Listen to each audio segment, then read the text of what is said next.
Most people don't realize how much their personal information is being bought and sold every day. Data brokers are making billions, pulling details about you from public records and the internet, and then packaging and selling it, usually without your consent. That's how your information lands in the hands of scammers, spammers, even stalkers. It's why you get endless robocalls and why ads seem to follow you everywhere. That's where Aura comes in. Aura actively removes your data from broker sites and keeps it off. They also instantly alert you if your information shows up in a breach or on the dark web. But Aura goes beyond data protection. With one app, you get a VPN, antivirus, password manager, spam call protection, dark web monitoring, and even up to $5 million in identity theft insurance, all backed by 24/7 US-based fraud support. Other companies might sell just credit monitoring or just a VPN.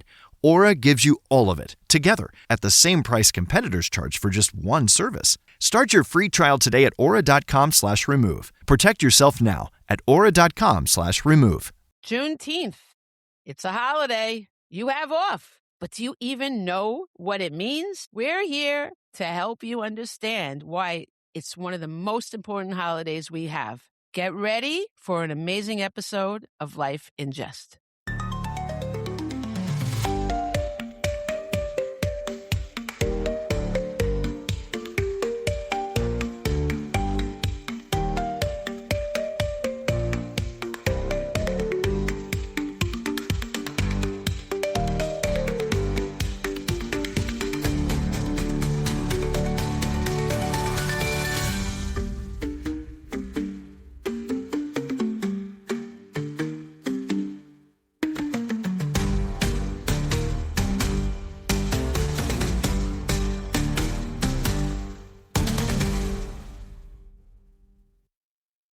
Welcome to our episode with special guest Alice Faye Duncan. I love Alice Faye. She's so cool. She's an amazing writer, but also just an all-around amazing human being. I defy you to not smile when you listen to Alice Faye. She is the best. She's so uplifting, and just you're really one of the authors that I just treasure the most because you're just incredible. You really are. And I just think it's a sunny day anytime I speak to you. Even if it's pouring. So welcome, Alice Faye. And I'm very excited to have you here.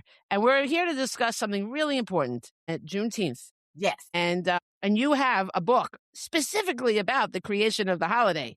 Okay. And we'll talk about that. But let's first really discuss Juneteenth and why it is so important. Do you want to give us the lowdown on Juneteenth? Okay, so Juneteenth is the day in June 19, 1865, when the Union Army comes to Galveston to announce that emancipation has come to the enslaved. Now, mind you, the emancipation had already been signed and implemented 2 years and several days before, on January 1st, 1863.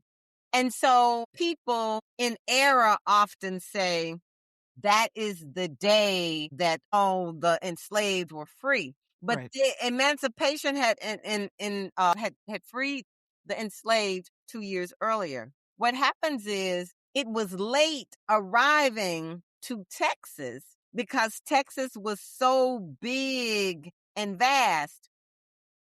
Yeah. And there were not ample Union soldiers to fortify it so that they could implement emancipation.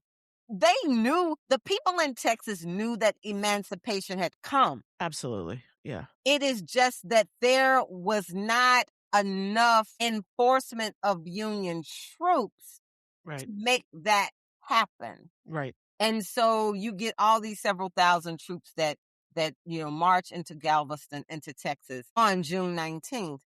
And that is when emancipation, though a day late and $1 short, emancipation comes to Texas.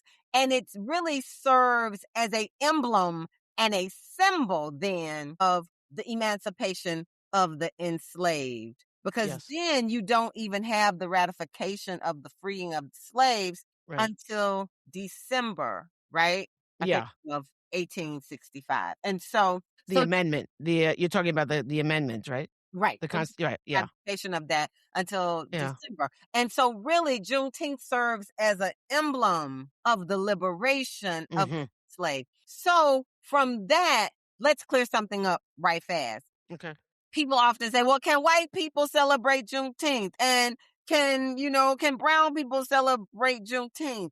And the reality of it is everybody needs to celebrate Juneteenth Absolutely. because Yes. it represents liberation, Yes. represents the possibility of freedom for those who do not have democracy. Yes. Juneteenth represents for us right now, as we see the voting rights gutted, as we see Yes. the gerrymandering happening all over the nation. Juneteenth serves as a symbol to everyone that democracy and freedom remains a possibility if we work toward it Yes. as one voice, one people together. You see what I mean about her, guys? Come on. Let's hear it. Alice Faye, you are amazing. Oh my gosh, you should run for public office. Well, no, just want folks to buy the books. If people buy Yeah. the books, they'll get the message, right? Absolutely. Absolutely. Well, Juneteenth, I have this bug up my butt about Abe Lincoln, because he did not really want to free the enslaved people. He said that in his first inaugural address. And then the Emancipation Proclamation, he really only did it under duress. He was like pushed into We it need because it was, help. yeah, We need help. And yeah, okay. And so the reason why, let's talk about that. yeah. Reason why the enslaved were set free is so that he could get fighting power Hmm. on the side of the Union. Yeah, yeah. And so really and truthfully, Abe Lincoln has not freed anyone. Black No, folks, black men freed us. that's right. Because Absolutely. they Yeah, added millions and millions of troops to yeah, the Union forces. yeah. And so, that's the reality of it. No, he was. Look, I think if he wasn't assassinated, he would not have this golden reputation, honestly. But I'm not against Abe Lincoln. Everybody, don't come looking for me. But I'm not, but he gets credit for something that he really did not want to do. And even when right before he was assassinated, he spoke to General Benjamin Butler, who, by the way, I'll talk about him after when I talk about one of my books. Benjamin Butler was the one that made this thing called the contraband decision, which really was that was the beginning of the end of enslavement. Okay. And we'll talk about that after. But he called Benjamin Butler in and he wanted to make a plan to send all the black people to Haiti. Can you imagine? This is what Lincoln wanted to do. Okay. It's on record.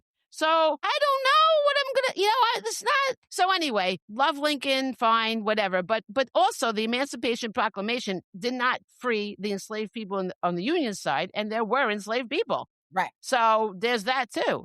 right. He only cared about it. He cared about what you said. He wanted to get the people on the side for the fighting. Absolutely. So I don't know. It just kind of bothers me a little bit that he's like the voice of the freedom, and he's really, he did do it sort of, but Yeah. It's in the word, so I read the Bible, often. So he didn't do it in the spirit of a cheerful giver. No, he didn't. No, Frederick Douglass was so upset when he let me just read what he said in his first inaugural address, because this is unbelievable. When I read this, I was like, what? Wow. He said, I have no purpose, directly or indirectly, to interfere with the institution of slavery in the states where it exists. I believe I have no lawful right to do so, and I have no inclination to do so. He said that on March 4th, 1861, in his first inaugural address. Okay? This is not a man that wanted to free people. And Frederick Douglass was so upset that he almost went to Haiti. He was like, what? He was so disheartened. So I think what you're sharing is very important, because what we will often find is on a whole spiritual level, right? Mhm. That what the principalities of evil mean for evil, that the principalities of good will turn around and take that evil and make it good. Yeah. Right? And so that's why I always feel hopeful, no matter what it looks like externally, because I know that the greater force in the world that is always working is the force of good. And if Okay. like more of us, like Frederick Douglass, and the variety of Black and white people who had privilege, if more of us right now took advantage of just what privilege as we have in whatever this body that we are in, because all of us, no matter who you are, you have some level of privilege and influence, right? Yeah. And so if all of us took advantage of the privilege and the influence that we have, and we allowed ourselves to shine our light, this present darkness that we are in, as we see democracy being assailed and gutted, this present darkness could not stay. It could not abide, right? And Yeah. so you're having this conversation with me, and I'm having this conversation with you so that we can talk about the light of it, right? Yeah. Yeah. Absolutely. And why it is important. And so I thank you. This is good because you're educating me, because I'm not an expert in the American slavery history. I wrote Opal and What It Means to Be Free, the true story of the Grandmother of Juneteenth. I wrote that book to celebrate Juneteenth and to give children a general understanding of why the day is important and why everyone should celebrate the day. Yes. And we're going to talk about that next. I just want to say a couple of things about what you said about what happened on Juneteenth. Mm-hmm. I mean, I cannot even believe that it took 2 years, but it did, over 2 years. Mm-hmm. And, the people, the enslavers all knew. And what they did was they marched the enslaved people to Texas to try to avoid freeing them. So the thing is, Texas is where you took your enslaved people. Yeah. Texas is where the planters and the landowners took their enslaved people so they would not have to let them go. Yeah. It's disgusting. Right. It's like, where is the place that they take you? Take your money offshore. Right. That's right. You're right. That is what it's like. Yeah. It's despicable. Offshore place. It's despicable. Yeah. It's just despicable. Well, while I mentioned that, I will say that happened to Henrietta Wood. She was this woman in one of my books, Twice Enslaved. She was freed on Juneteenth, but she was first marched to Texas by her enslaver, and he couldn't take them all, so he took the ones that he valued the most. Right? But he was separating them from their children. It's despicable. So, I mean, I cannot stand the evil. But she somehow, I have her, all this is true. I found her accounts from newspapers, but she never said how she did it. But she said she pled and begged, and she got him to let her take her son. Oh my gosh. I mean, this woman went through hell. She was twice enslaved. I mean, can you imagine kidnapped back into slavery? It's just so despicable. But she was able to take her son but marched to Texas. And then, okay, this is the other thing I cannot stand about June. I love Juneteenth. I'm very happy. Believe me, I want it. But I cannot stand that they told them they were free and they kind of left them there all stuck. They didn't give him any money. They didn't give him any way back anywhere. That you're free, but good luck. You're stuck here in Texas. I mean, what is that? And so you see that, okay, so we're bird walking, but then what is instituted after that, right? Sharecropping. But you don't have the skill to read or to write. So you then have to take the landowner's word for it. Right. And then that whole cycle of never getting out of debt. Yes. So that's so true. Yeah. It is evil. But the thing is, we who believe in freedom cannot rest. And we who believe in freedom also have to write, and we have to teach, and we have to raise our children according to the light, right? Yes. And that's why we're talking here today. So this is great. Right. Well, I just think I just think it's amazing that, I mean, it's an amazing time of that day that they were freed, of course, that they were told they were freed, of course. But still, I don't know. There's a lot of things that just get at me because everybody acts like everything was all hunky-dory then, but it really wasn't because they were trapped there. It wasn't. But here's the thing. You take the little bit of light that you can. Of course, yeah. and then you use it and you build on that and you build You're on. right. So now you're looking at Alice Faye Duncan. Yeah, that's right. That's right. No, you're right. And that's what Henrietta did too. Yeah. The ratification of the amendment was just in Mm. 1865. So now you got 100 years, 1965. So like 100 and a couple of years later, Yeah. the child or the legacy of the enslaved, after only 100 and a couple of years later, Yes. is writing books, is teaching school, and is Yes. speaking about literacy. So Absolutely. yeah. So yeah. No, it's amazing. So It's yeah. amazing. Yes. So the But thing. you are so good at this. I mean, you make us see the good in everything. And I love that about you. So listen. Did bad things happen? Yes, Yeah. it did. But the human spirit, Mm-hmm.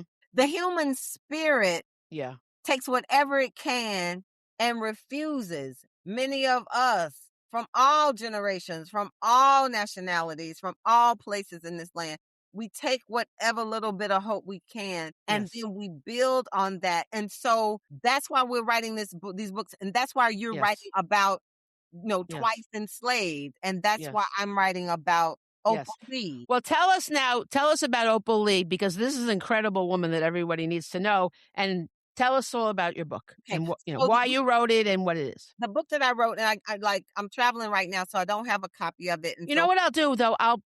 I can put a picture up. Yeah. work. Okay, so the book that I wrote is Opal Lee and What It Means to Be Free, the true story of the grandmother of Juneteenth. So, grandmother Opal Lee, she was a child born and raised in Fort Worth, Texas. Mm-hmm. On Juneteenth, 1939, when she was a preteen, her family was the first Black family to move to a white neighborhood in Fort Worth. And Wow. on Juneteenth Day, a segregationist mob came, terrorized the family's home, burned it down, and they then left the community. As she grew up, became a teacher, she came in contact with a man named Mr. Edwards in Texas, and he's the first one that got Juneteenth to be a national observance day. Oh, wow. Okay. Mr. Edwards died, and Opal Lee was left to continue to carry the campaign, make Juneteenth a national holiday, not just a national observance day. Yeah. So now Mr. Edwards is dead. Opal Lee is still here. She's like 86 years old and working toward going to collect signatures. By the time she is in, I think, her 90s, when we get to 2020, we have George Floyd. George Floyd is the thing that inspires her campaign to go to collect more names. And so with her campaign to collect more names, President Biden, the Senate, the Congress, they all get on board. And Juneteenth is signed into being a national holiday. But put a pin in that. I need you to put a pin in that. Okay. What is Opal Lee doing to make Juneteenth a national holiday? She is literally walking across the nation in her tennis shoes, and she is collecting signatures that she can take to Capitol Hill, right? Wow. So That's amazing. But tell me, who is she modeling? Where does she have an example in how to make something that you feel important, how to have it acknowledged as a federal holiday? She has her example in Mrs. Coretta Scott King. Coretta Scott King did not march across the nation to make Dr. King's birthday a national holiday. What she did was, she was a coalition woman. Yeah. And Coretta Scott King then got over like 700 coalitions, labor movements, women's groups, sororities, fraternities, people in government. She got all these groups together to gather her signatures. And then she presented it to the Reagan administration. And the Reagan administration then, because after several years, because Coretta Scott King had been trying to make it a national, Dr. King's birthday, a national holiday since like her and Congressman Conyers since like when he died. When he Wow. died, it was an initiative that they began. So you Yeah. go from 1968 till finally Mm. it is in 1983 it's signed, and then it comes into play in 1986. Wow. And so Opal Lee, she has her example in approaching the White House. She has her example in Coretta Scott King. Mm. But again, the thing that really inspires her movement and inspires her popularity to get more names is that while George Floyd, his murder is being amplified and seen on the news, her walk across the nation is also being seen on the news, right? Because it's happening during COVID. Yeah. Everybody is inside. Yeah. And she's still going on with her initiative. I'm crying. I just find this like, wow, it's so, oh my God. I'm But sorry. Keep going. where's the good news? No, it is good, but it's not obviously horrible about George Floyd, but no, I am, if there's a way to cry, I'll find it. Ignore Okay, me. Go okay, ahead. Go ahead. it's fine. But it worked. No, I mean, this is amazing what this woman did, and she succeeded. So we have to celebrate her. She's not a single woman force though. So I mean, Okay. she had her grandchildren behind her. She had, Hmm. the people in Texas behind her, and then she had people that once they got the word, then and Wow. celebrities then caught on and supported her and promoted Amazing. it on their accounts and things. Yeah. So it was like a zeitgeist moment, just like it Yeah. was a zeitgeist moment in 1955 when Dr. King is in Montgomery at the same time that the NAACP is starting the Montgomery civil rights movement. Right. Like that's a zeitgeist moment. Yeah, absolutely. Like it was a zeitgeist Yeah. moment, right? It, Yeah. it was Yeah. an idea whose time had come, whose Yeah. time had come, and Providence did Yeah. everything to connect the dots. And now we have Juneteenth Day, right? Growing up together as we have gerrymandering. And Yeah. Juneteenth is now serving us as an example of the same determination that it took to get Juneteenth remembered is the same determination and organization. It's not just going to happen willy-nilly. No. Got to be organized so that we can now take back the rights that have been gutted Yeah. and have them returned to all of us. And Yeah. another thing about Juneteenth being a holiday for everyone, just like it's Opal Lee. I interviewed Opal Lee in order to write that book. Amazing. Yeah. And Yeah. in interviewing her, she said Juneteenth is a celebration for everyone because liberation should belong to everyone. Absolutely. Yes. And so we need to see ourselves Yes. individually as Yeah. our sisters and our brothers keepers. We need to see, Yeah. I need to see myself in you. You need to see yourself. Oh my God, you're so right. That is what I always say. Yeah, I absolutely. need to see Yeah. myself in the Mexican child that's Yeah. being, I need to see myself as the Mexican child being committed to the Yeah. Yes. Yes. detention centers. Oh my gosh. See myself Yeah, in the eyes of absolutely. that child. Yes. From Guatemala? Yes. No. But does that child like me? And everybody deserve democracy? Yes. Yes. You're Look, so right. when I see myself in that child, and when everybody who is being quiet as Mm. see inhumanity and indecency and injustice happen, when Yes. those quiet people began to see themselves in me and you, then perhaps we can get more people of light on this bandwagon Yes. to stop the injustice and to stop the gutting of democracy as we are seeing it happen before our eyes. Yeah. You're saying exactly what I always say. All this labeling and separation of each other. Why do we have to look at each other for our differences? We should look at each other for the same. We're all human. We're all loving people. We Okay. all care about our children. We have to feel each other's pain. We have to not just say, "Oh, it's happening to me personally." It's happening when it happens to someone else. It is happening to It's us. happening to you because you are part of humanity. So Yes. I want to see you, I want to see you as You are, yes, a white woman born in the East. I am, yes, a Black woman born in the South. Yes, I appreciate our differences. And I'm not saying Sure. like I Yeah. don't see color. Like, no, No, that's impossible, of course. Yeah. Yeah. see it, but also see beyond it and Exactly. see the Yes. see the humanity, see my humanness. I see your Yes. and acknowledge that we all bleed, right? Exactly. Acknowledge that I don't know why that we all, if you hit me, we yes. acknowledge that we all are hurt, Yes. And right? we all suffer in some way now. And Yes, why do I write these stories? Because I have to yes, write these stories. I want to share what has happened to these yes, human beings yes, that we need to know. yes. We need to The, know. but and here's the thing. And why do we write?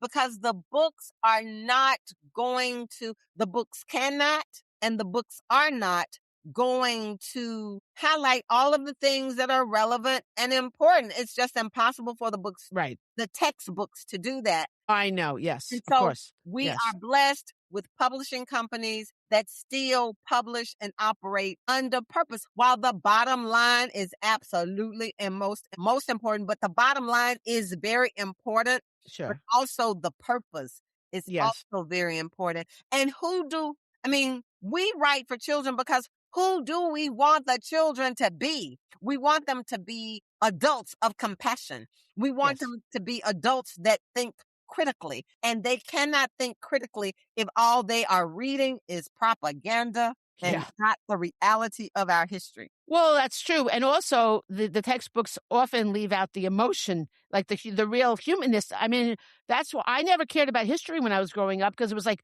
this It, it, happened on this date, this was, happened on this date. it was What very dry. there was no connection with Yeah. the people. Yes. So when I started I always I stumble into these stories. I've learned one thing that's like this amazing person, and I'm like, I have to tell this story. I Yes. have to tell this story Yes. because it's not there. Like that's what kids need to have that connection, They the do. human connection. We all do. They, That's what makes us care. That's yes. what makes us remember. That's what gives us our spark to do something else. Right. Because you feel it, right? Because You got to feel it. I gotta, don't feel it. Like I don't feel when you just say this battle happened or this happened. Like, yeah, okay, you got you to, know, right. It's you got got to to feel it. at some kind of emotional and Yeah, gut level. Exactly. absolutely. Mhm. Yeah. So I mean, so that book, I mean, I know it's done very well, and it deserves to because that's a really important book. And I mean, she's an amazing woman. Well, let me say this. My father would say it is a sad dog that does not wag her own tail. That's right. And so I want to say that I have a new book about Juneteenth that is going to be published sometime in 2027. Okay. And Awesome. it is Robert Johnson's Juneteenth Jamboree Wow. about the Delta blues musician Robert Johnson. Mm. So here's my opinion. You just said something very, very important. You said that children need history books that they can feel, Yes. right? So I believe that Juneteenth is a national holiday. I believe it will continue. And therefore, we need to continue as writers. We need to continue to write about Juneteenth in a myriad of ways. Absolutely. Yeah. Allow it to be seen in a myriad of ways. And one of the things that is very important about Juneteenth is that it is a holiday about joy because we have been chattel and now we are not property. We are free and we have Yes. our own personal agency. That Yes. is a joyful thing. And Absolutely. so my new book is about Juneteenth and the joy connected to it. Wow. That is Is it available for pre-order yet? no. It's not Okay. for Well, pre-order. everyone's going to have to follow you on social media so they know, so they can find out about it. It's Yeah. not available for pre-order yet. But let me tell you why it's important. Okay. It's important because you just said we're writing about these unexplored and unpopular incidents in history that are very important and should not be overlooked.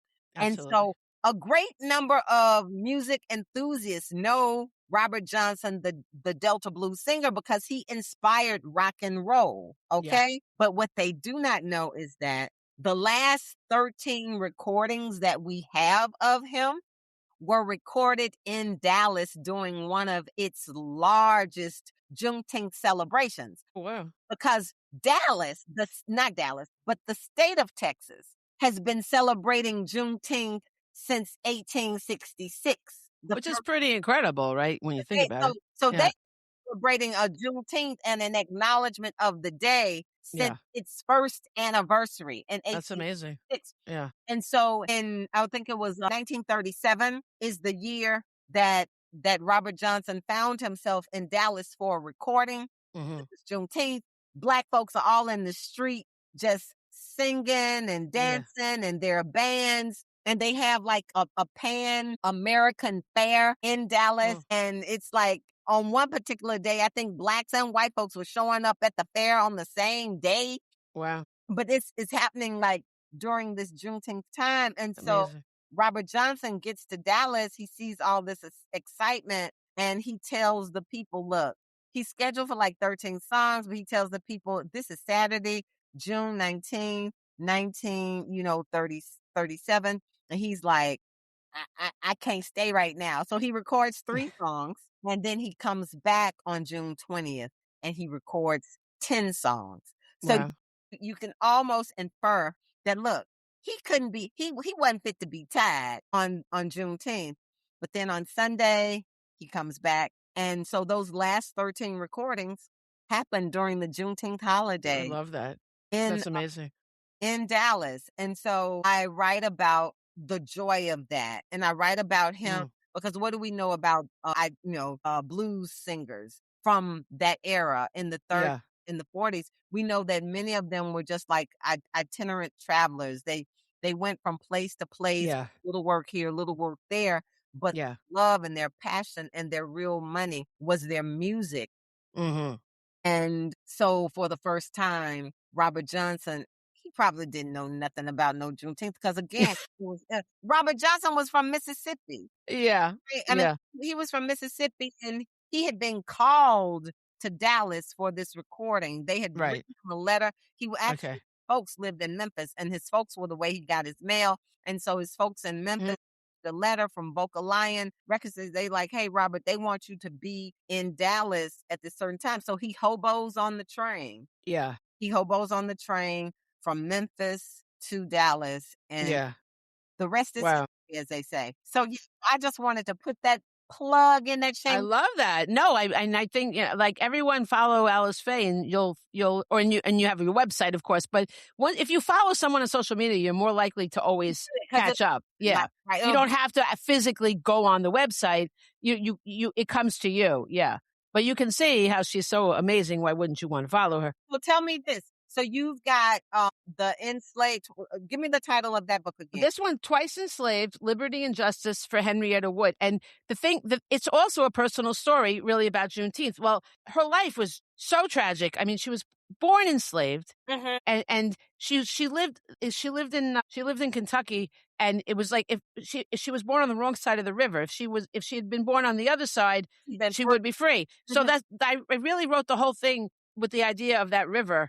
And the idea that the river is basically a character in the book too, because it's like, she always sees this river on one way or the other. And sometimes, she has this like sort of, I guess, love-hate relationship with the river. Right. And then even when she's in Ohio later on, because she's miraculously freed, we don't know why her enslaver freed her, but she did. Okay. And so she enjoyed 5 years of freedom. She really embraced it, of course, because she wanted it so long. You really, when you don't have something, I think one thing you do is appreciate it even more than people that have always had it, I think.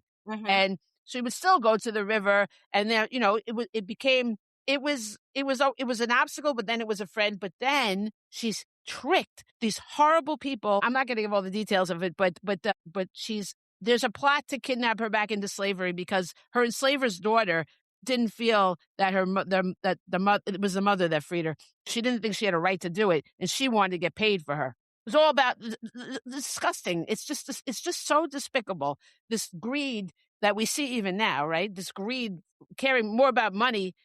Stop. Stop. The enslaver. No. The mother, the white plantation mother. Free. What is your character? Well, it wasn't a plantation. They were in Cincinnati, Ohio. So who freed her? Yes, she had been enslaved by the husband, but the husband died, so then the wife got her, and she didn't immediately free her. She took her back north because they were in New Orleans, which was the worst. It was really bad. Really, they called it hell. The enslaved people called it hell. Yeah, terrible. And but when the man died, she brought her back up, and she left her. She kind of rented her out to people to clean and things, but Another miracle was that Henrietta found her little brother that she had not seen since he was a baby. And she identified him from a scar. He had a coffee pot scar from when he got scalded. She recognized her brother, and they were reunited, so she did have some beautiful things, she did. But then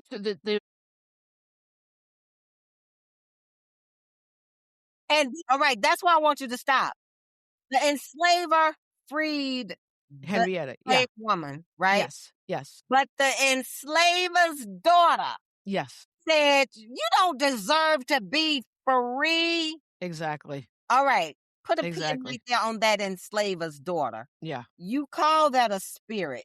I don't know what you call that. I mean, it is an evil spirit. Yeah. But what we got to do is we got to identify every time we are the enslaver's daughter, is that there is something in us that is envious or malicious. Yeah. And it insinuates itself into the joy of someone else. Yes. That's a spirit that's very pervasive in the world, right? It sure is. Yeah. And look, if that is something that is human and if it abides in all of us, individually, we all need to work on that spirit so that we are not the enslaver's daughter. And That's I right. promise you, if you look around and you look at this world right now, you will see how many of us have been guilty of being that enslaver's daughter, and we need to check ourselves on that spirit.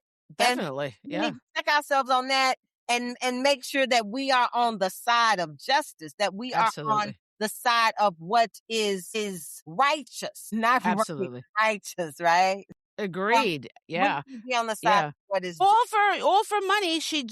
I mean, it was so hard for me to write the scene where she was so trusting and good. And I'm like, you want to tell her, no, don't trust these people. I just wanted to scream at her, no. And it took me forever to write the scene. Her landlady got paid off. It's all about everybody getting paid off, right? So the landlady says, "Oh, let's go for a carriage ride." And Henrietta's like, "Oh, she thought she was being nice. Oh my God, no, don't trust this woman." Oh, and a black man drove the carriage. And so he was in on it. Here's the thing. Again, that spirit of being malicious and evil, it has no race. I know. It has no gender. I know. And so the thing is, like, when you see it in yourself, work on it, purge. There's no question. Do. And so that's what I was like, it was a black man that assisted. Well, I mean, truth be told, it was black people that also helped beat Emmett Till or witnessed Emmett Till. Oh my God, and never said anything. So, oh my God, don't even start me on him. I will start sobbing so much. I'm trying to upset you. Yeah. No, I'm just like, you're so, I want to be more like you and be like, no. Look, nobody did. Look, I couldn't write that story. I couldn't write that Henrietta Wood story. That was like, all I can say about her is it took me. But I'm just saying that being inhumane sometimes is just a human flaw. No, you're right. There's no question. And we have to work on that when we see it. Be like, yeah, gotta work on that. Absolutely. That. Yeah. Because we don't want to be guilty of that. And I'm saying that that spirit of the enslaver's daughter is the very reason why we are having. I'm saying that's. You're right. Yeah. Yeah. The reason why we have gerrymander. It's the very reason that spirit. Yeah. Is the very reason why we have the Civil Rights Act of 1965 being gutted and failed in the way that it has been. Yeah. And so one thing that you can depend on that is consistent in this life is human nature. That's true. I mean, yeah. So And I'm glad that we write these books so that kids have to see this stuff so they can be on the lookout so for they all can the bad stuff. They got to know. They can't be unaware. exactly, exactly. So that even if in the home, kids need books so that even in the home, if somebody is preaching murder, Yeah. even if in the home somebody is being a racist, even if in the home somebody does not have empathy, because that child has their own passion, Yeah. consciousness, when they have an encounter with your book, my book, they will feel something that is right and Yeah. now know that they have experienced something that is unsettling and should be avoided. Yes. I'm gonna tell you, I wrote a book. It has nothing to do with this, Yeah. but it's called Just Like a Mama. And it's about a little girl who cannot stay with her parents right now, but she lives with, like, you don't know if this lady is her grandma or if it is her foster mom or whoever it is. But what you do know is that what I know as the writer is there are several children who live in a home with their moms and their dads, and they don't know that experience that this little child is having.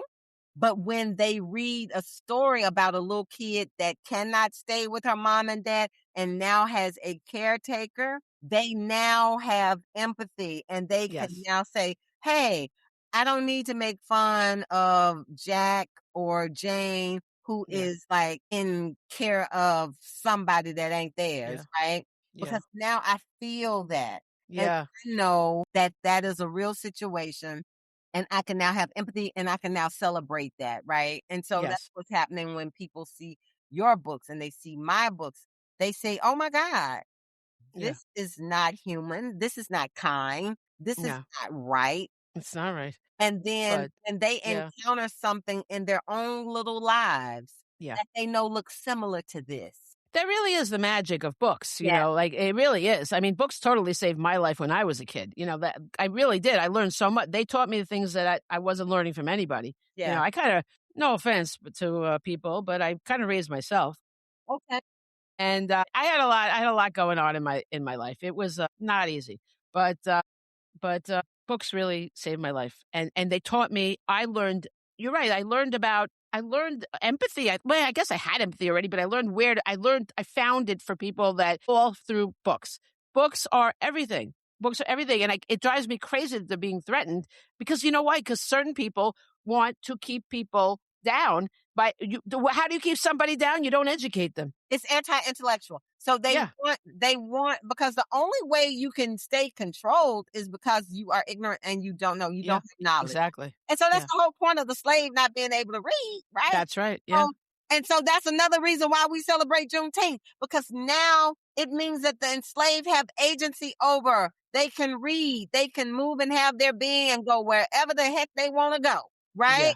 yeah, yeah. And so then it's like I say, you're free. Then, right, I now got to have black code. I now got to have Jim Crow. Now you can't go nowhere, right? God, it's the Same worst. thing. All right, now Yeah, you free. You've become a black president. You got all these black, black congressmen, yeah, a couple of black senators. You got black people in businesses. You got black people, doctors, lawyers, black people yeah. like being Fortune 500, Fortune 100, Fortune 50, right? It's like, how do I stop this? Well, now, not only do I have to make the enslaved ignorant, I now gotta make my own children ignorant so that Mm, they will follow this mob right. control. So somebody gotta be crazy Yeah, in order to make my children ignorant. They gotta make their children ignorant too, and they go yeah. along with that program. It's true. I don't understand it, but my chiropractor always tells me it's good that you don't understand because you're not like that, But like, so I can't. But we It's have to make everybody aware of it, It's insane. and It's yeah, it's insane. crazy. It is It's crazy. insane. It is It insane. is. And so what I predict will happen is the way that history goes. It goes from one zeitgeist moment to another zeitgeist moment Okay. to another zeitgeist moment. And Well, I hope so. and sometimes, well, but here's the thing. You never know how long it is between Between them, one yeah, moment to the Okay. next. Okay. Yeah. Slavery survived over hundreds of years in America. Yeah. Right? So it Yeah. grew from that moment, and then those several hundred years in between to get to Yeah. a moment of freedom. Reconstruction only lasts 12 years. And then you have to wait all the way from the end of Reconstruction to 1964 Mm. to get the signing of the 1960 Yeah. the signing of the 1964 Civil Rights Bill. Well, there was one that got passed, but then it got knocked out by the Supreme Court. Benjamin Butler, the guy I told you about, he went into Congress and he got the bill passed, but then Supreme Court knocked it out. But guess what? But now that same Supreme Court that knocked it out is the Supreme Court that is presiding now. I know. So how long? So same court, right?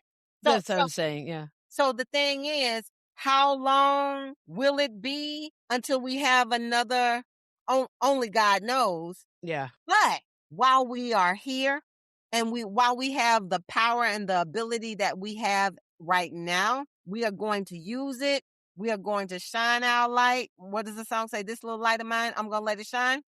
Your power and your privilege is your light. So whoever you are, wherever you are, whatever city, whatever state, in whatever body you're born, you take whatever light you have, use it in service to others. And as you shine that light, wherever you are will be bright, right? That's right.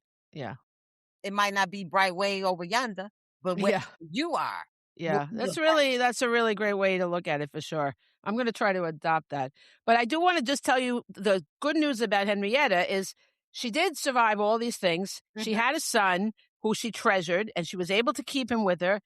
They went to Texas, and when she found out she was free, the guy, her enslaver, said, "Well, stay here and I'll pay you." And she really had no choice. But this jerk never even paid her. Still, then, right? But she raised some livestock and was able to finally get enough money to take her son back up the river, and to back to Ohio. And then she sued for reparations, and she won the most reparations ever. Okay, and she put her son through law school. So there you go. There's a great end. Oh, someone say Henrietta Woods. Henrietta Wood, yeah. Henrietta Wood, yeah. I love you. You need to come and be with me. You make me so happy. Yeah. So this is this is a woman to be reckoned with. Okay, this is a woman, and that's why I want everyone to know her and to say, okay, just because you're down, you're not out. Go on. We got to find our way. It's amazing. Never give up. Don't give up. Don't quit. Never give up. Let me look. I'm gonna read. Can I recite a poem? Of course. Okay. So one of the things that I do, I write about a lot of hard topics, as you write about a lot of hard topics, right? And so one of the ways that I try to make those topics accessible and memorable for kids is I try to, when I can, put in a little poem that's memorable. And so like you were saying about Henrietta Woods, she just did, bad things were happening, but Henrietta Woods never gave up. Of course, right now I can't see the book, but I need you to post that book and leave it up for a long time. Now, what year was that book? What year was that book published? That book just came out this year. Is that 2026? Yes. Can I prophesy to you? Sure. The book is a winner. Oh, thank you. The book is a winner. It's a winner. But you were saying that Henrietta never gave up, right? Never gave up. Yeah. And so there's this poem I wrote for Memphis, Martin, and Mountaintop, my book about the assassination. I love that book. Yeah. And the poem goes, dream big, walk tall, be strong, march on, don't quit, never stop, climb up the mountaintop. Repeat after me, possess the land. Possess the land. One more time. Possess the land. Possess the land. Possess the land. And so that's what Henrietta Woods did. It's like she didn't quit. She never stopped. And in the end, she possessed the land. That child that she was able to keep near her for all of the turmoil and all of the struggle, that child grows up to be a lawyer. Yes. In the middle of all of that. So now here, if this child who has been property, the child of the enslaved, and him himself am enslaved with great determination and tenacity, can go on in a world that is surely worse than this world right now. True. Right? All of us probably can do more and do better than we are right now if we remove the excuse, this is so hard, or they did this, they did that, they did this, they gonna continue to do this, and they gonna continue to do that. Yeah. Yeah. You also can't stop in the face of them doing what they doing. Yeah. Right?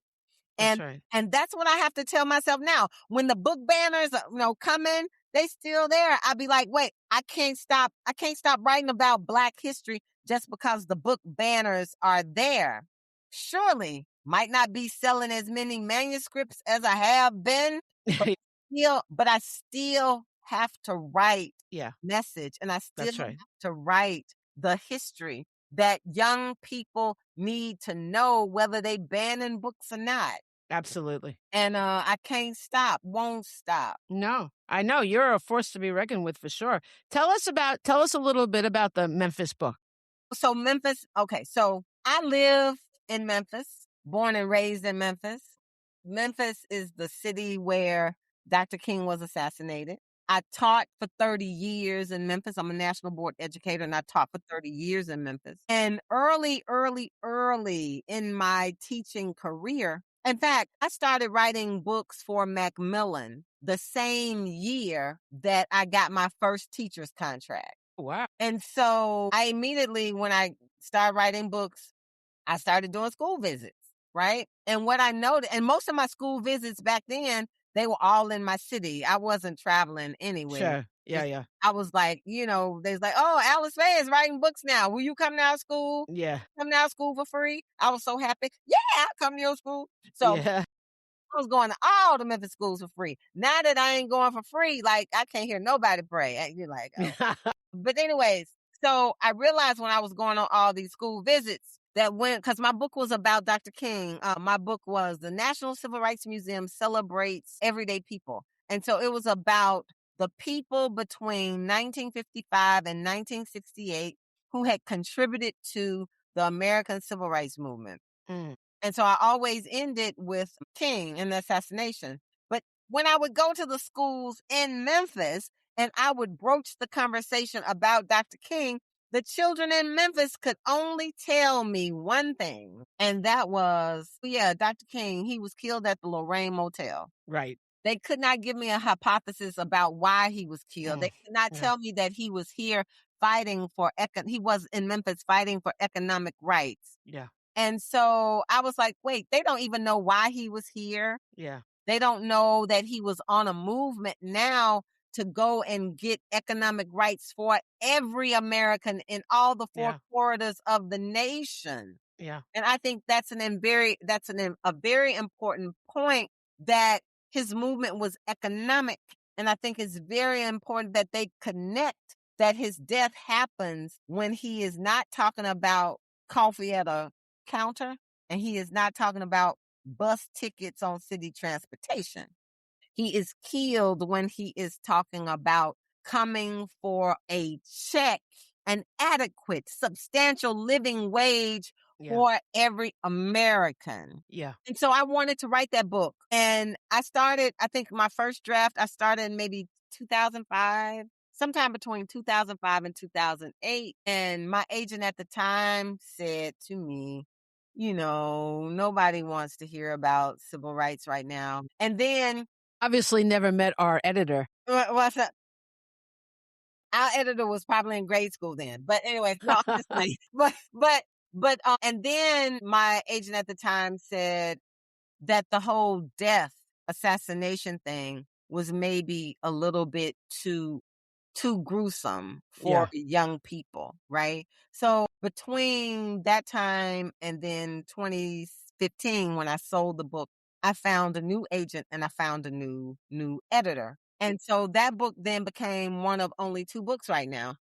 that talk about picture books, I should say, became one of only 2 picture books that speak for children about the assassination of Dr. King. This podcast is sponsored by Talkspace. Last year, I went through many different life changes. I needed to take a pause and examine how I was feeling in the inside to better show up for the ones who need me to be my best version of myself. When you're navigating life's changes, Talkspace can help.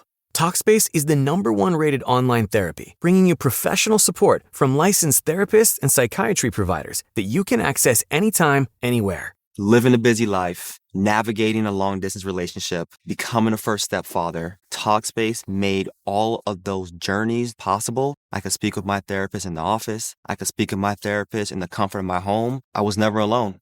Talkspace works with most major insurers, and most insured members have a $0 copay. No insurance, no problem. Now get $80 off your first month with promo code SPACE80 when you go to Talkspace.com. Match with a licensed therapist today at Talkspace.com. Save $80 with code SPACE80 at Talkspace.com. Most people don't realize how much their personal information is being bought and sold every day. Data brokers are making billions, pulling details about you from public records and the internet, and then packaging and selling it, usually without your consent. That's how your information lands in the hands of scammers, spammers, even stalkers. It's why you get endless robocalls and why ads seem to follow you everywhere. That's where Aura comes in. Aura actively removes your data from broker sites and keeps it off. They also instantly alert you if your information shows up in a breach or on the dark web. But Aura goes beyond data protection. With one app, you get a VPN, antivirus, password manager, spam call protection, dark web monitoring, and even up to $5 million in identity theft insurance, all backed by 24/7 US-based fraud support. Other companies might sell just credit monitoring or just a VPN.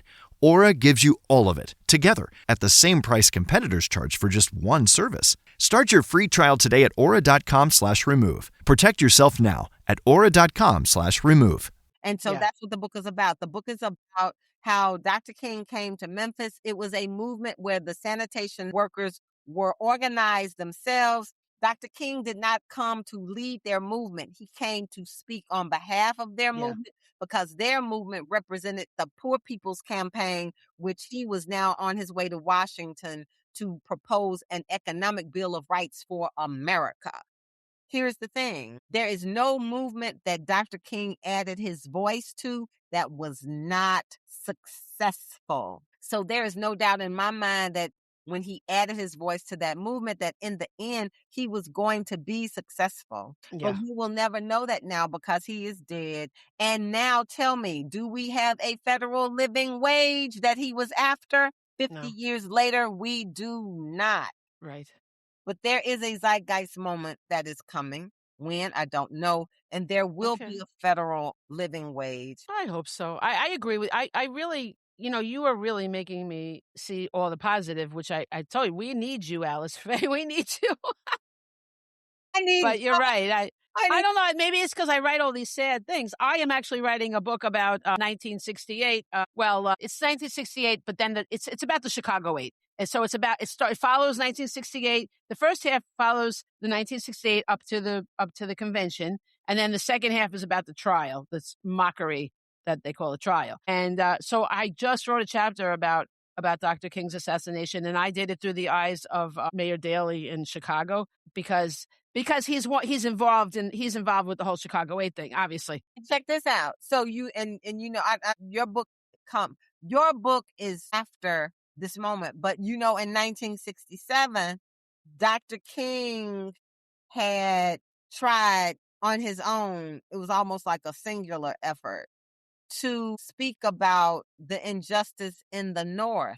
Because in 1967, Yes, no, I do. I talk about that because I flash back with that about I know. And he said that he got treated worse in Chicago than he had in Alabama. And so he moved to Lawndale. Yeah. Now, do you want to hear a very personal story? Sure. So Dr. King used to be, when I was a very, very young child, like in first and second grade, Dr. King was my imaginary friend. Wow, that's so cool.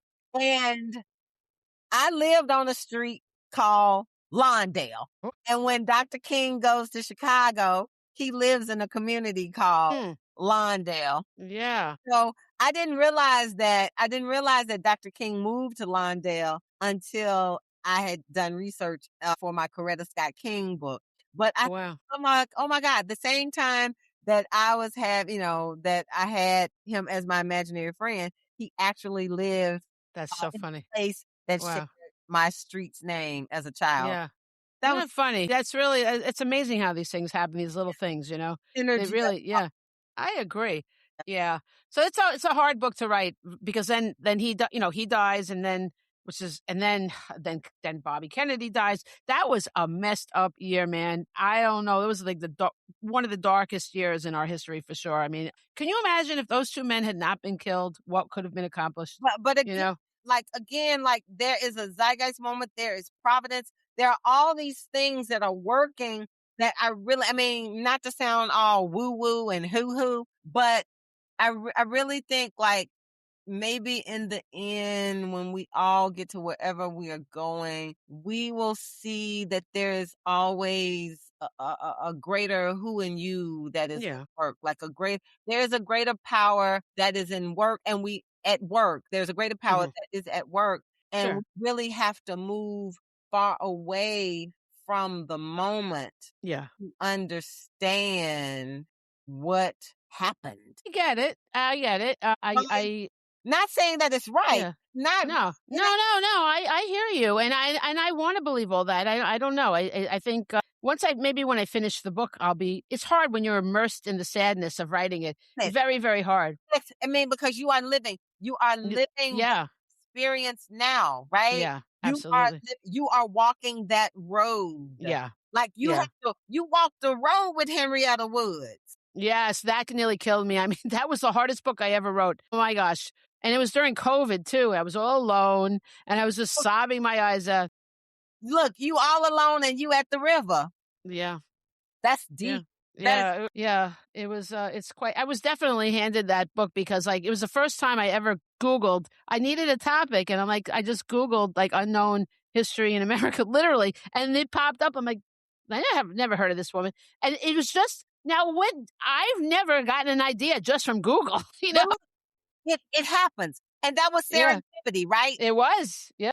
It was the serendipity of the moment. So check this out. The way I found out about Robert Johnson playing his music during Juneteenth, the last of his 13 songs during Juneteenth. I was researching the book on Opal Lee about Juneteenth. Yeah, yeah. Kind of way I put in Juneteenth and some other Right. words to go with it. And it Yes. was like Robert Johnson, Dallas, Juneteenth. And I'm like, what? Because Yeah, that is the best way to get another thing from your while you're doing research. Yeah, yeah, absolutely. and Well, then that go yeah. ahead. No, no, go ahead. And then I found out that Robert Johnson, the blues singer, he was actually born in Mississippi, but his first 6 years were spent in Memphis, and that he went to elementary school. He went to elementary school in Memphis at Carnes Elementary.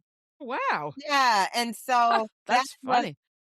Yeah. and I knew like before Carnes is closed now, but Mm. I knew like the principal of Carnes School before it closed. And I'm thinking, of course he was not the principal at Carnes when Robert Johnson was there, but just to have that connection with Robert Absolutely. Johnson, Yeah. it felt like you felt like or like the Henrietta Woods story was yours to share with Absolutely. Yeah. and That is that book and the other one that I mentioned before, Seeking Freedom, that was literally handed to me by serendipity for sure. Because I wrote a book about Lafayette, Marquis de Lafayette and George Washington called Revolutionary Friends.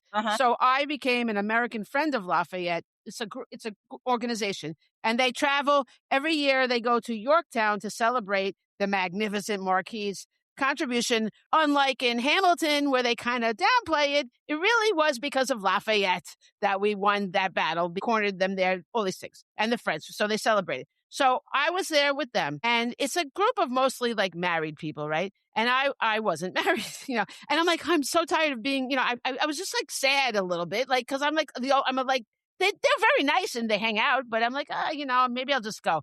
My friend said I was going to leave a day early. My friend said, no, you can't go. We were going to go to Fortress Monroe the next day, this fort. And because we went anywhere where Lafayette went, and Lafayette had stayed there, right? So she said, you can't go because I know you're going to find your next story tomorrow. And I'm like, I feel like you're just making this up, but now I have to stay. Okay. Well, I went there. The guy, one of our people was worked at Fort Monroe. He was a curator of the museum there at the time. And so he got us into quarters 1 where Lafayette stayed because it was all being worked on, but we were able to go in. And we were in the room where Lafayette stayed. And he said, I want to tell you another story while we're here. And he talked about 3 enslaved men the night that Virginia seceded. They stole a boat and rowed. It was a moat around the fort. And they went to Fort Monroe, Fortress Monroe, they called it at the time. And they asked for sanctuary because they knew that they were going to be taken down, down south further to build weapon stations. They knew they were going to be separated from their families. So normally, for some odd reason, the Union always sent them back. They did not give them sanctuary. But there was a new commander there, just there that day, named General Benjamin Butler. And he told those men he believed in their, he did not believe in enslavement. He wanted to help them, and he gave them sanctuary. Now, he needed a reason. He couldn't just do it, right? So he was also a lawyer. There goes law again. And he said that he called them contraband of war. You can confiscate contraband because it's going to be used against you. Why are they contraband? Because they're going to be forced to work on the weapon stations. So therefore, they themselves are weapons. Well, he said this to the guy that came looking for them the next day. And the guy's like, what are you kidding me? And they wrote about it in the newspapers, and everybody's laughing at it. They called the contraband decision. It was just laughed and laughed. But who was not laughing? The enslaved people who now were seeking freedom at this fort because they don't care what you call them. Just let's give us some freedom, right? And these contrabands were the key. This was the beginning of the end of enslavement in America. And it's a story that, I couldn't believe when I heard this story. I could not believe it. And then there's a man named George Scott. This man lived in the woods. He escaped from his enslaver and lived in the woods on his own for 2 years. So he knew the woods really well. That's seeking freedom, right? Yes. I have that. Right. Because what happened was the 3 men were given sanctuary, but then you don't really find out what happened. I can't find any record of I know they were okay, but I don't know what happened. Like I couldn't tell a story to the full way. So I found George Scott. He's this amazing, he was a freedom seeker that took a chance to go there because he was on his own for 2 years. And he was like, do I trust them? Do I trust them? And he finally came in and he offered to help find the Confederates where they were hiding in the woods because they were going to attack the fort. And he went and he knew how to find them because he had lived there for 2 years. So he came back and he almost got killed because they caught him, but he got away. They were shooting at him. He comes back and he's like, they're going to starve us out. They were going to take they were going to just not let any provisions go in and they would just die eventually. So Butler gave him a gun and he let him lead them there. This is the first Black man to be armed in the Civil War. Amazing. This guy is amazing. And he got there. Unfortunately. Wait, what's his name? His name is George Scott. Say George Scott again. George Scott. George Scott. He's the man. And we unfortunately lost the battle because there were like scouts and they warned the Confederates. So we lost people, but George did not die. George lived, but I'm like, oh, how am I going to write this? We lost the battle, but then I'm like, I always write about losing battles. In Brandywine, we lost Brandywine in Revolutionary Friends, and we lost. My first book was about the Battle of Long Island. We lost that battle. It's not about that, right? So it's about showing children determination, yes, conviction, tenacity, yes. But George Scott is this amazing guy. Righteous, about standing on the righteous side of history. But really, it's because of that we really was the beginning of the Emancipation Proclamation. Because George Scott said, well, Butler asked him, what can I do for you to repay you? And he goes, well, I would like my freedom. Because although they were freedom seekers, they were not really free, right? And so Butler wrote a whole letter to Lincoln, like a whole thing explaining how, well, he used another legal argument because the Confederates had abandoned the area they had left, right? Because even though they attacked and they were like, we're done with this, we're out of here, right? So they abandoned their property. So now the property could be freed, right? It was a whole reasoning, right? And he's just this brilliant guy. And he gave the letter to George Scott, and George Scott set off for the Capitol. We don't know if he ever saw Lincoln. We don't know. That's it. He walked into history, he walked out of history. But this was the beginning of the end of enslavement. The contrabands were amazing people that all need to be known. These beautiful people that were all, they took that chance to go into that fort.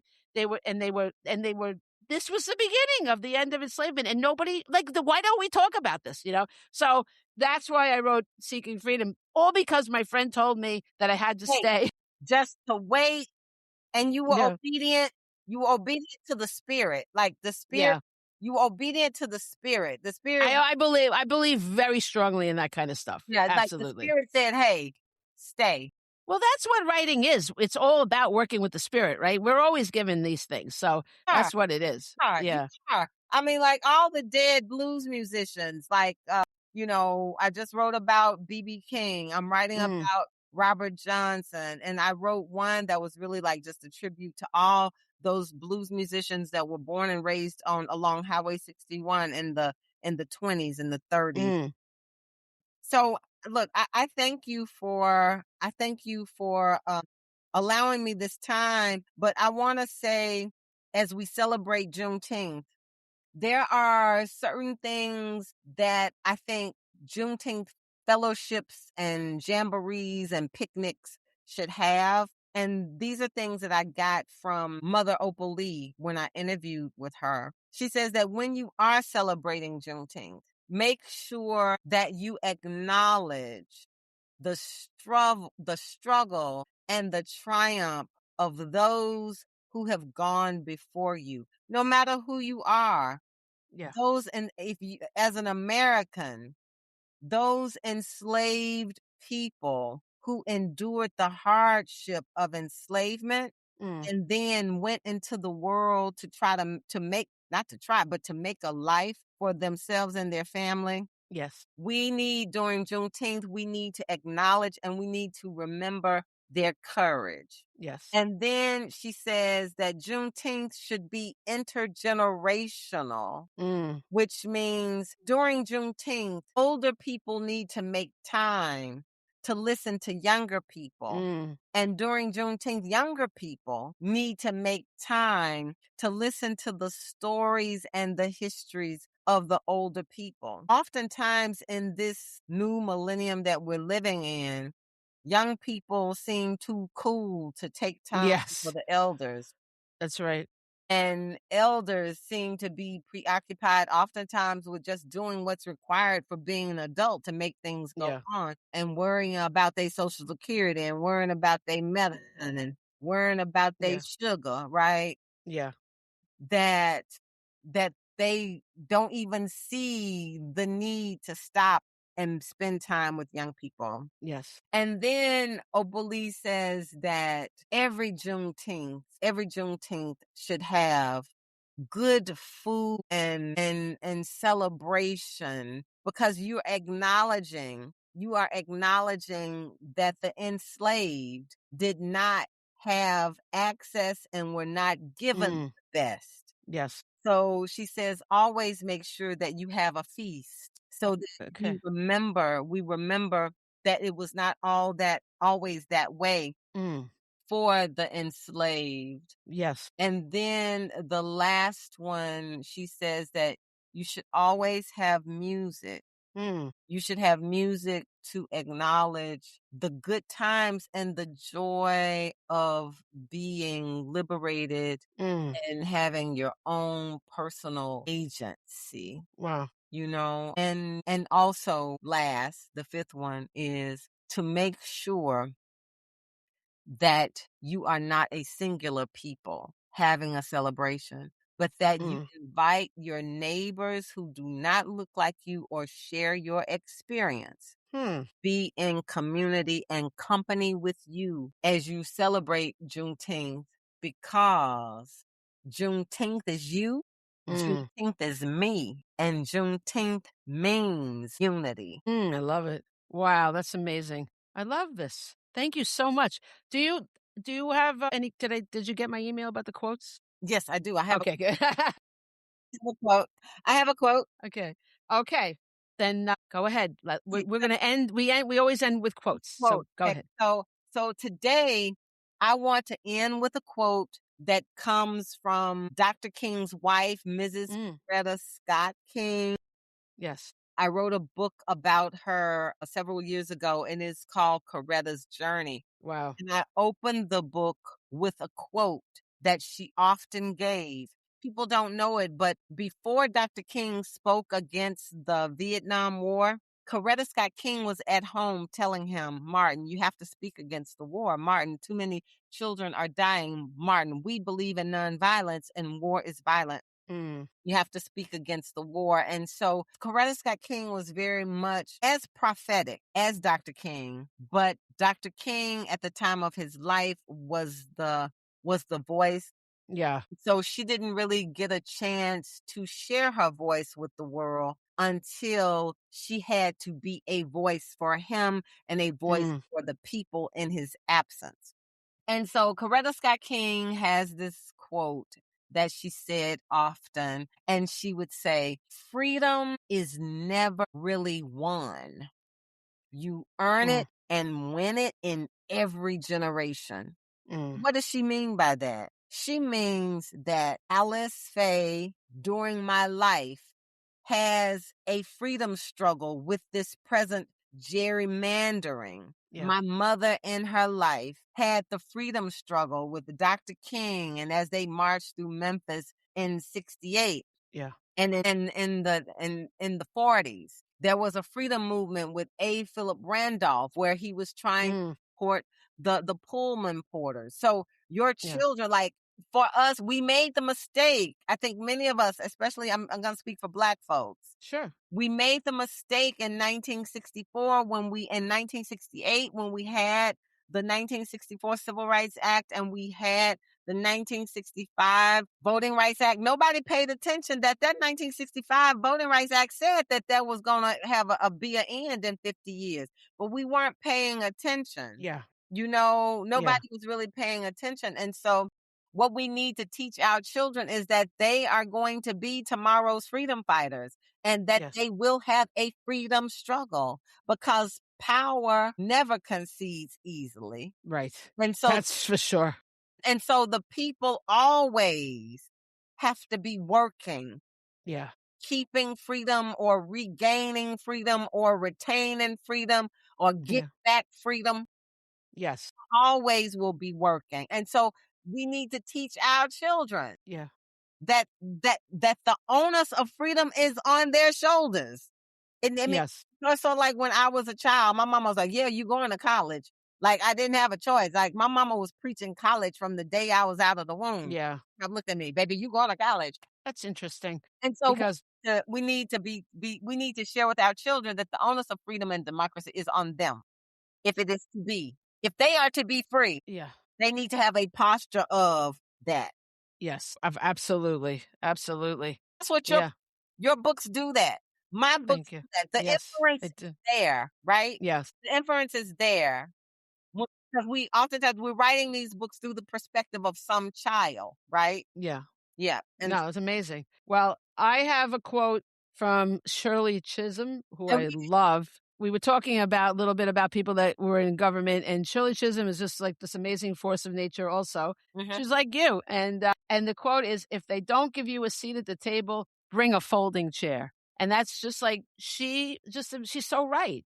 And that goes to show you that you don't have to wait to be invited somewhere. You barge in, you do it. We can't be waiting for an invitation. Started. Just get started. Because what you're going to find as you move on the road toward the progress that you're seeking, providence, the great who in you, the spirit of the spirit that is the righteous spirit of all things, if there is such a thing, it's going to come and it is going to give you assistance.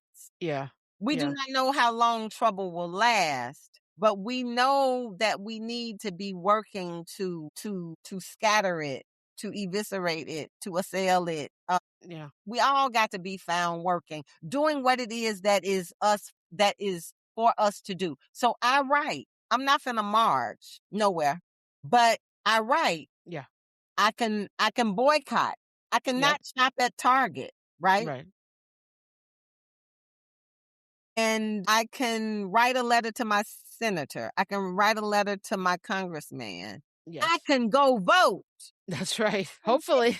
I can take about 7 people and cram 7 people in my Venza, my Toyota Venza, and take them to the poll, okay? Yeah, yeah. And it also is changing. It's going to it change the consciousness when you do that. The air around us. It fixes it. I mean, hopefully it'll heal it eventually. But I think that's a large step towards getting to the next moment. Is changing when we change our thoughts and we start feeling. Yes, I am doing something. It changes things. Right. Just change yourself. Yes. Yes. Yes. Work on you. That's why I said when you find the enslavers, the spirit of the enslaver's daughter in you.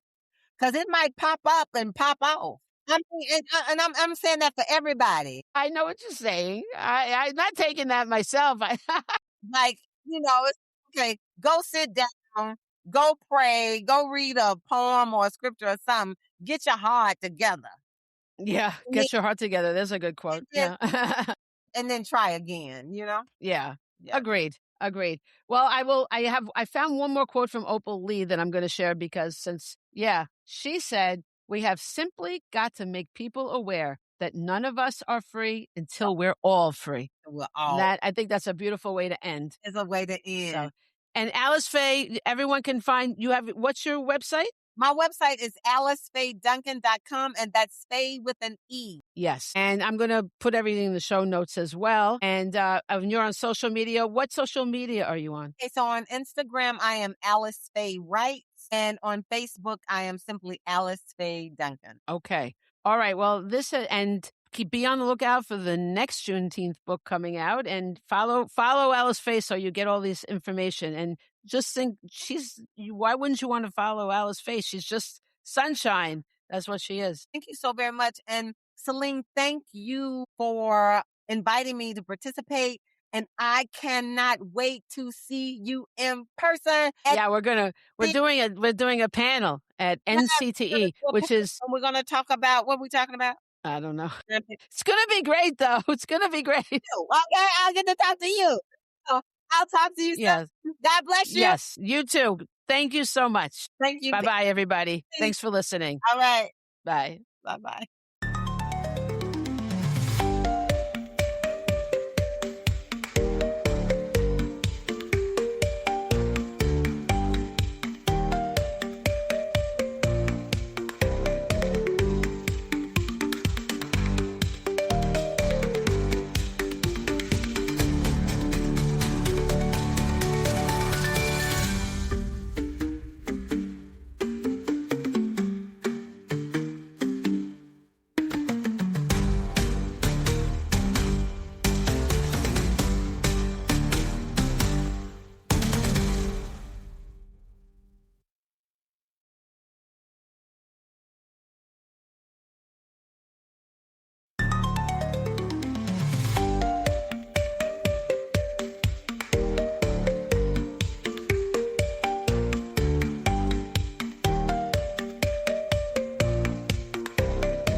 Most people don't realize how much their personal information is being bought and sold every day. Data brokers are making billions, pulling details about you from public records and the internet, and then packaging and selling it, usually without your consent. That's how your information lands in the hands of scammers, spammers, even stalkers. It's why you get endless robocalls and why ads seem to follow you everywhere. That's where Aura comes in. Aura actively removes your data from broker sites and keeps it off. They also instantly alert you if your information shows up in a breach or on the dark web. But Aura goes beyond data protection. With one app, you get a VPN, antivirus, password manager, spam call protection, dark web monitoring, and even up to $5 million in identity theft insurance, all backed by 24/7 U.S.-based fraud support. Other companies might sell just credit monitoring or just a VPN. Aura gives you all of it, together, at the same price competitors charge for just one service. Start your free trial today at aura.com/remove. Protect yourself now at aura.com/remove.